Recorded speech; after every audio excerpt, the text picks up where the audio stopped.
Astăzi veți participa la o acțiune foarte importantă și anume o moțiune de cenzură pe care o inițiem noi, Partidul Democrat Liberal, împreună cu toți cetățenii acestei țări și care se intitulează Ei cu ei, noi cu voi. Vă mulțumesc că sunteți împreună cu noi astăzi aici, unde deschidem pentru cetățenii României această moțiune de cenzură civică prin care invităm pe toți cetățenii României care au văzut ce înseamnă o guvernare PNL-PSD irresponsabilă să semneze pentru această moțiune, iar pe 30 noiembrie să spună nu unei asemenea guvernări.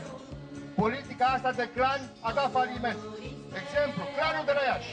Prefectul legat, Iariu cercetat penal, marele ministru de la, în ghilimele, de la învățământ al domniței Asteluții afară și nici domnul David nu se simte prea bine cu 70.000 de euro Loganul. Împotriva acestor oameni depunem noi moțiune. E și grea, e și